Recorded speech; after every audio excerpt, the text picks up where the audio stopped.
Hi hello ಎಲ್ರಿಗೂ ನಮಸ್ಕಾರ. ಎಲ್ಲರೂ ಹೇಗಿದ್ದೀರಾ? ಎಲ್ಲರೂ ಚೆನ್ನಾಗಿದ್ದೀರಾ ಅಂತ ಭಾವಿಸ್ತಾ ನಾನು ಕೂಡ ಚೆನ್ನಾಗಿದ್ದೀನಿ ಅಂತ ಹೇಳ್ತಾ ಇವತ್ತಿನ ವ್ಲಾಗ್ನ ಸ್ಟಾರ್ಟ್ ಮಾಡ್ತಾ ಇದ್ದೀನಿ. ಇವತ್ತಿನ ವ್ಲಾಗಲ್ಲಿ ನಾನು ಮಾಡಿದ್ದೀನಿ ಎಲೆಕೋಸಿನ ಪಲ್ಯ, ಕ್ಯಾಬೇಜ್ ಪಲ್ಯನ ಯಾವ ರೀತಿ ಸಿಂಪಲ್ ಆಗಿ ತುಂಬ ಕಡಿಮೆ ಇಂಗ್ರೀಡಿಯೆಂಟ್ಸ್ನ ಯೂಸ್ ಮಾಡಿ ಯಾವ ರೀತಿ ಮಾಡೋದು ಅಂತ ನಾನು ಇವತ್ತಿನ ವಿಡಿಯೋದಲ್ಲಿ ಶೇರ್ ಮಾಡಿದ್ದೀನಿ. ಅದ್ರ ಜೊತೆಗೆ ಒಂದು ಕಿಚನಿಗೆ ಯೂಸ್ಫುಲ್ ಆಗುವಂಥ ಒಂದು ಒಂದು ಟಿಪ್ ವಿಡಿಯೋ ಕೂಡ ನಾನು ಮಾಡಿದ್ದೀನಿ.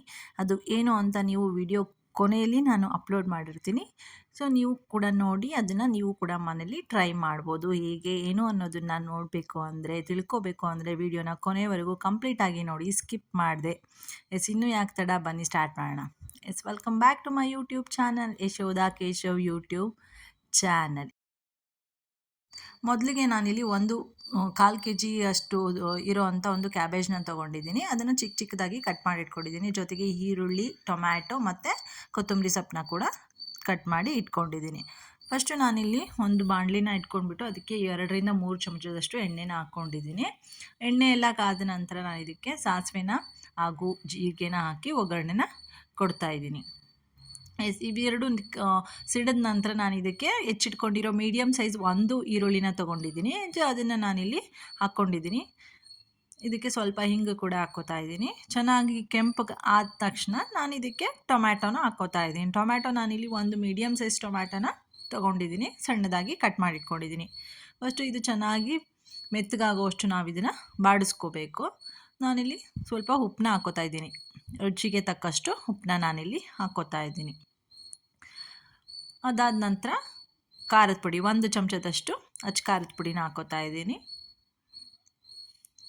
ಸ್ವಲ್ಪ ಮಿಕ್ಸ್ ಮಾಡ್ಕೊಳ್ಳೋಣ. ಉಪ್ಪು ಮತ್ತು ಖಾರದ ಪುಡಿ ಎಲ್ಲ ಹಾಕಿದ್ವಲ್ಲ, ಅದನ್ನು ಚೆನ್ನಾಗಿ ಮಿಕ್ಸ್ ಮಾಡ್ಕೊಳ್ಳೋಣ.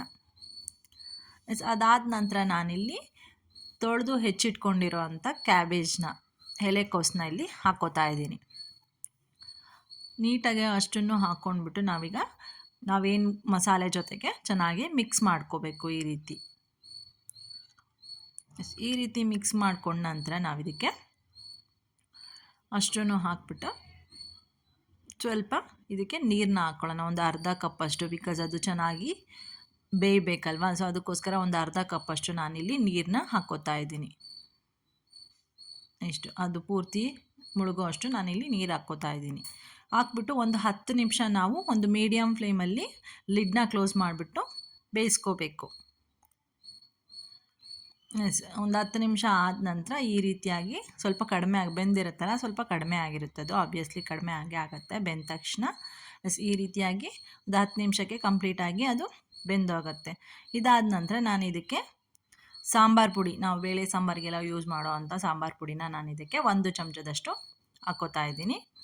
ಇದ್ರ ಜೊತೆಗೆ ಒಂದು ಸ್ವಲ್ಪ ಕಾಯಿ ತುರಿ, ಹಸಿ ಕಾಯಿ ತುರಿನ ನಾನಿಲ್ಲಿ ಹಾಕ್ಕೋತಾ ಇದ್ದೀನಿ. ಅದಾದಮೇಲೆ ಒಂದು ಮೇನ್ ಇಂಗ್ರೀಡಿಯೆಂಟ್, ಇದು ಒಂದು ಥಿಕ್ನೆಸ್ ಬರಲಿಕ್ಕೋಸ್ಕರ ಇಲ್ಲಿ ಹುರ್ಗಡ್ಲೆ ಪೌಡ್ರನ್ನ ಮಾಡಿಟ್ಕೊಂಡಿರೋದನ್ನ ನಾನಿಲ್ಲಿ ಒಂದು 2 ಚಮಚದಷ್ಟು ಹಾಕ್ಕೋತಾ ಇದ್ದೀನಿ. ಹುರ್ಗಡ್ಲೆನ ಪುಡಿ ಮಾಡಿ ಇಟ್ಕೊಂಡಿರೋದು. ಇದು ಹಾಕೋದ್ರಿಂದ ಸ್ವಲ್ಪ ಥಿಕ್ನೆಸ್ ಚೆನ್ನಾಗಿ ಬರುತ್ತೆ ಪಲ್ಯದ್ದು ಅಂತ. ಸೊ ನಾನು ಹುರ್ಗಡ್ಲೆ ಪುಡಿನ ಹಾಕ್ಕೋತಾ ಇದ್ದೀನಿ. ಇದಿಷ್ಟು ಕಂಪ್ಲೀಟಾಗಿ ಮಿಕ್ಸ್ ಮಾಡ್ಕೊಂಡ ನಂತರ ಒಂದು 2 ಮಿನಿಟ್ಸ್ನ ನಾವು ಇದೇ ರೀತಿ ಬೇಯಿಸ್ಕೋಬೇಕು. ಇದಾದ ನಂತರ ಇದಕ್ಕೆ ಸ್ವಲ್ಪ ಹೆಚ್ಚಿಟ್ಕೊಂಡಿರೋ ಕೊತ್ತಂಬರಿನ ಹಾಕಿ ಚೆನ್ನಾಗಿ ಮಿಕ್ಸ್ ಮಾಡಿದರೆ ನಮ್ಮ ಸಿಂಪಲ್ಲಾಗಿ ಬೇಗ ಆಗುವಂಥ ಒಂದು ಕ್ಯಾಬೇಜ್ ಪಲ್ಯ ಈ ರೀತಿಯಾಗಿ ರೆಡಿ ಆಗುತ್ತೆ. ತುಂಬ ಟೇಸ್ಟಿಯಾಗಿರುತ್ತೆ. ಇದನ್ನು ನಾವು ಚಪಾತಿ ಜೊತೆ, ರೊಟ್ಟಿ ಜೊತೆ ಕೂಡ ತಿನ್ಕೋಬೋದು. ರೆಡಿಯಾಗಿದೆ ಕಂಪ್ಲೀಟಾಗಿ. ಇದನ್ನು ಲಿಡ್ನ ಕ್ಲೋಸ್ ಮಾಡಿ ನಾವು ಸ್ಟವ್ನ ಆಫ್ ಮಾಡ್ಕೊಂಡು ಒಂದು 2 ಮಿನಿಟ್ಸ್ ಬಿಟ್ಕೊಳ್ಳೋಣ. ಈ ರೀತಿಯಾಗಿರುವಂಥ ನಮ್ಮ ಕ್ಯಾಬೇಜ್ ಪಲ್ಯ ರೆಡಿಯಾಗಿದೆ. ನಾನು ಇದನ್ನು ಇವತ್ತು ಚಪಾತಿ ಜೊತೆಗೆ ತಿಂತಾಯಿದ್ದೀನಿ. ತುಂಬ ಚೆನ್ನಾಗಿದೆ. ಸೊ ನೀವು ಕೂಡ ಮನೇಲಿ ಟ್ರೈ ಮಾಡಿ, ಹೇಗಿದೆ ಅನ್ನೋದನ್ನು ನನಗೆ ಕಮೆಂಟ್ ಮುಖಾಂತರ ತಿಳಿಸಿ. ಇದಾಗಿತ್ತು ಇವತ್ತಿನ ಕ್ಯಾಬೇಜ್ ಪಲ್ಯ. ಇದ್ರ ಜೊತೆಗೆ ನಾನು ಒಂದು ಟಿಪ್ ಕೂಡ ಹೇಳ್ತೀನಿ ಅಂತ ಹೇಳಿದ್ದೆ. ಏನಪ್ಪ ಅಂತಂದರೆ, ಈಗ ಯೂಶ್ವಲಿ ಎಲ್ಲರ ಮನೆಗೂ ಮಿಕ್ಸಿ ಜಾರ್ನ ಯೂಸ್ ಮಾಡ್ತೀವಿ ನಮ್ಮ ದೈನಂದಿನ ಅಡುಗೆ ಕೆಲಸದಲ್ಲಿ. ಸೊ ಇದು ತುಂಬಾ ಗಲೀಜಾಗಿರುತ್ತೆ, ತುಂಬ ಅಂಟು ಬಿಡುತ್ತಿರುತ್ತೆ, ಎಲ್ಲ ಲೀಕೇಜ್ ಆಗ್ತಾಯಿರುತ್ತೆ. ಸೊ ಅದಕ್ಕೆ ಏನು ಮಾಡಬೇಕಪ್ಪ ಅಂತಂದರೆ, ಈ ರೀತಿಯಾಗಿ ನಾವು ಮಾಡಿಕೊಂಡ್ರೆ ತುಂಬ ಯೂಸ್ಫುಲ್ ಆಗಿರುತ್ತೆ. ಏನು ಅಂದರೆ, ನಾನಿಲ್ಲಿ ಒಂದು ಬೇಕಿಂಗ್ ಸೋಡಾ, ಅಡುಗೆಗೆ ಉಪಯೋಗಿಸೋಂಥ ಸೋಡಾನ ಇಲ್ಲಿ 1 ಚಮಚದಷ್ಟು ಹಾಕ್ಕೋತಾ ಇದ್ದೀನಿ. ಇದ್ರ ಜೊತೆಗೆ ಒಂದು ನಿಂಬೆಹಣ್ಣು, ಒಂದು ಅರ್ಧ ನಿಂಬೆಹಣ್ಣನ್ನ ನಾನು ಇದಕ್ಕೆ ಹಿಂಡ್ಕೊತಾ ಇದ್ದೀನಿ. ಒಂದು ಅರ್ಧ ಆಗಿರ್ಬೋದು, ಒಂದು ಫುಲ್ ಆಗಿರ್ಬೋದು, ನೋಡಿಕೊಂಡು ನಾವು ಹಾಕ್ಕೋಬೇಕಾಗುತ್ತೆ. ತುಂಬ ಅಂಟ್ಕೊಂಡು ಬಿಟ್ಟಿರುತ್ತೆ ಅದಕ್ಕೆ ಗಲೀಜು ತುಂಬಾ. ಸೊ ಆಗ ಈ ರೀತಿಯಾಗಿ ಮಾಡಿಕೊಂಡ್ರೆ ತುಂಬಾ ಚೆನ್ನಾಗಿರುತ್ತೆ. ವಿಡಿಯೋ ಕೊನೆವರೆಗೂ ನೋಡಿ, ಇಷ್ಟ ಆದರೆ ಲೈಕ್ ಮಾಡಿ. ಈ ರೀತಿಯಾಗಿ ನಾವು ಹಿಂಡ್ಕೋಬೇಕು ಕಂಪ್ಲೀಟಾಗಿ. ಹಿಂಡ್ಕೊಂಡ್ಬಿಟ್ಟು ಒಂದು 2 ಮಿನಿಟ್ಸ್ ನಾವು ಹಾಗೇ ಬಿಡಬೇಕು, ಮುಟ್ಬಾರ್ದು. ಅದು ಫುಲ್ಲು ಅದು ಅಬ್ಸರ್ವ್ ಮಾಡ್ಕೊಳ್ಳುತ್ತೆ ಏನು ಬೇಕಿಂಗ್ ಸೋಡಾ ಮತ್ತು ಲೆಮನ್ ಅದರಲ್ಲಿರೋ ಗಲೀಜನ್ನೆಲ್ಲ. ಸೊ ನಾವು ಇದೇ ಸರಿ ಕಂಪ್ಲೀಟಾಗಿ ನಿಂಬೆ ರಸನ ಹಿಂಡ್ಬಿಟ್ಟು ಈ ರೀತಿಯಾಗಿ ಬಿಡಬೇಕಾಗತ್ತೆ. ಇದಾದ ನಂತರ ಒಂದು 2 ಮಿನಿಟ್ಸ್ ಬಿಟ್ಟು ಆದ ನಂತರ ನಾವು ಮನೇಲಿ ವೇಸ್ಟಾಗಿ ಯೂಸ್ ಮಾಡಿ ವೇಸ್ಟ್ ಆಗಿರೋ ಅಂಥ ಟೂತ್ ಬ್ರಷ್ ಇದ್ದೇ ಇರುತ್ತಲ್ಲ ಎಲ್ಲರ ಮನೇಲೂ. ಸೊ ಆ ಒಂದು ಬ್ರಷ್ನ ತೊಗೊಂಡ್ಬಿಟ್ಟು ನಾವು ಈ ರೀತಿಯಾಗಿ ನೀಟಾಗಿ ವಾಶ್ ಮಾಡ್ಕೋಬೇಕಾಗತ್ತೆ. ಅದು ನೀಟಾಗಿ ಕೊಳೆ ಎಲ್ಲ ಬಿಟ್ಕೊಂಡಿರುತ್ತೆ. ಒಂದು 2-3 ನಿಮಿಷ ಬಿಟ್ಟು ನಾವು ಈ ರೀತಿ ಮಾಡಿದಾಗ ಕಂಪ್ಲೀಟಾಗಿ ಅದರಲ್ಲಿರೋ ಕೊಳೆ ಎಲ್ಲ ನೀಟಾಗಿ ಬಿಟ್ಕೊಂಡಿರುತ್ತೆ. ಈ ರೀತಿ ಒಂದು ಚೆನ್ನಾಗಿ ನಾವು ಒಂದು ಬ್ರಷ್ನ ತೊಗೊಂಡ್ಬಿಟ್ಟು ನೀಟಾಗಿ ವಾಶ್ ಮಾಡ್ಕೊಂಡು ಬಂದರೆ ಕಂಪ್ಲೀಟಾಗಿ ನಮ್ಮದು ನೀಟಾಗುತ್ತೆ. ಸೊ ಯಾವುದೇ ರೀತಿ ಲೀಕೇಜ್ ಆಗೋದು ಆಗಲಿಲ್ಲ ಮತ್ತು ಅದು ಹಾಳಾಗೋದು ಆ ರೀತಿ ಏನೂ ಆಗೋಲ್ಲ. ಈ ರೀತಿ ನಾವು 2 ವಾರಕ್ಕೊಂದ್ಸತಿ 3 ವಾರಕ್ಕೊಂದ್ಸಲಿ ಮಾಡ್ಕೊಳ್ತಾ ರೆಗ್ಯುಲರಾಗಿ ಬಂದರೆ ಸೊ ತುಂಬ ಚೆನ್ನಾಗಿರುತ್ತೆ. ನೀವು ನೋಡ್ಬೋದು ಎಷ್ಟು ಗಲೀಜಾಗಿತ್ತು, ಎಷ್ಟು ನೀಟಾಗಿ ವಾಶ್ ಆಗಿದೆ ಅಂತ. ಸೊ ಈ ವಿಡಿಯೋ ನಿಮಗೆಲ್ಲ ಇಷ್ಟ ಆಗಿದೆ ಅಂತ ಭಾವಿಸ್ತೀನಿ. ವಿಡಿಯೋ ಇಷ್ಟ ಆಗಿದ್ದರೆ ಲೈಕ್ ಕೊಡೋದನ್ನ ಮರಿಬೇಡಿ. ಹಾಗೆ ಇನ್ನೂ ಯಾರೆಲ್ಲ ನನ್ನ ಚಾನಲ್ಗೆ ಸಬ್ಸ್ಕ್ರೈಬ್ ಆಗಿಲ್ಲ, ಈಗಲೇ ಸಬ್ಸ್ಕ್ರೈಬ್ ಮಾಡ್ಕೊಳ್ಳಿ.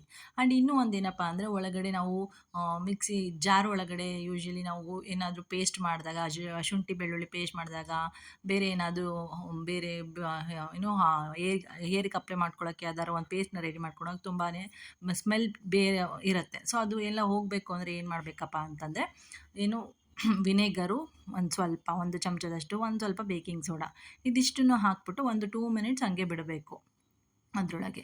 ಸೊ ಆವಾಗ ಅದರಲ್ಲಿರೋವಂಥ ಒಂದು ಗಲೀಜೆಲ್ಲ ಆಚೆ ಬಂದಿರುತ್ತೆ. ಈ ರೀತಿಯಾಗಿ ಕಲರ್ ಚೇಂಜ್ ಆಗಿರುತ್ತೆ. ಸೊ ಆ ಒಂದು ಬ್ಯಾಡ್ ಸ್ಮೆಲ್ ಏನಿರುತ್ತೋ ಅದೆಲ್ಲದನ್ನು ಅದು ಅಬ್ಸರ್ವ್ ಮಾಡ್ಕೊಳ್ಳುತ್ತೆ. ಸೊ ಆವಾಗ ನಿಮ್ಮ ಮಿಕ್ಸಿ ಜಾರು ನೀಟಾಗಿ ರೆಡಿ ಆಗುತ್ತೆ ಈ ರೀತಿಯಾಗಿ. ಈ ವಿಡಿಯೋ ನಿಮಗೆಲ್ಲ ಇಷ್ಟ ಆಗಿದೆ ಅಂತ ಭಾವಿಸ್ತಾ ಇದ್ದೀನಿ. ಇದಾಗಿತ್ತು ಇವತ್ತಿನ ವ್ಲಾಗ್. ಒಂದು ರೆಸಿಪಿ ಜೊತೆ ಒಂದು ಕಿಚನ್ ಟಿಪ್. ಐ ಹೋಪ್ ಈ ವಿಡಿಯೋ ನಿಮಗೆಲ್ಲ ಇಷ್ಟ ಆಗಿದೆ ಅಂತ ಭಾವಿಸ್ತಾ ಇವತ್ತಿನ ವ್ಲಾಗ್ನ ನಾನು ಇಲ್ಲಿಗೆ ಎಂಡ್ ಮಾಡ್ತಾ ಇದ್ದೀನಿ. ಹಾಗೂ ಇನ್ನು ನೆಕ್ಸ್ಟ್ ವಿಡಿಯೋದಲ್ಲಿ ಇನ್ನೂ ಒಂದು ಒಳ್ಳೆಯ ರೆಸಿಪಿ ಹಾಗೂ ಒಂದು ಟಿಪ್ ಜೊತೆ ನಾನು ನಿಮ್ಮನ್ನು ನೆಕ್ಸ್ಟ್ ವಿಡಿಯೋದಲ್ಲಿ ಭೇಟಿ ಮಾಡ್ತೀನಿ. ಅಲ್ಲಿವರೆಗೂ keep watching Yashodha Keshav YouTube channel. ಹಾಗೆ ಇನ್ನೂ ಯಾರೆಲ್ಲ ಸಬ್ಸ್ಕ್ರೈಬ್ ಮಾಡಿಲ್ಲ ಈಗಲೇ ಮಾಡ್ಕೊಳ್ಳಿ. Thank you so much.